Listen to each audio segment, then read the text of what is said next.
حیدرآباد میں خاتون سے چھیڑ چھاڑ کا ملزم گرفتار، نارسنگ پولیس کی بڑی کارروائی۔ حیدرآباد کے الکاپور ٹاؤن شپ علاقے میں پیش آئے چھیڑ چھاڑ کے ایک سنسنی خیز واقعے میں نارسنگی پولیس نے فوری کارروائی کرتے ہوئے ملزم کو گرفتار کر لیا۔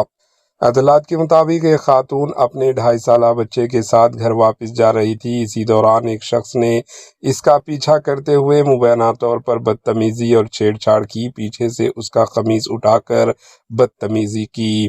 واقعے کی CCTV فوٹیج سوشل میڈیا پر وائرل ہونے کے بعد عوام میں شدید غصہ پایا گیا، جس کے بعد نارسنگی پولیس فوری ایکشن میں آئی۔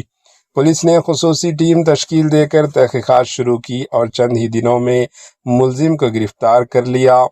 پولیس کے مطابق گرفتار ملزم کی شناخت 26 سالہ ناگراجو کے طور پر ہوئی ہے، جو پپالاگوڑا علاقے کا رہائشی بتایا جا رہا ہے۔ پولیس کا کہنا ہے کہ خواتین کی حفاظت کے معاملے میں کسی بھی قسم کی لاپرواہی ہرگز برداشت نہیں کی جائے گی اور ایسے عناصر کے خلاف سخت کارروائی کی جائے گی۔ ناظرین، خواتین کے خلاف بڑھتے کرائم پر آپ کی کیا رائے ہے؟ کامنٹ کے ذریعے ضرور بتائیں۔ ایچ این نیوز چینل کو سبسکرائب کریں۔ Bureau report, H N news.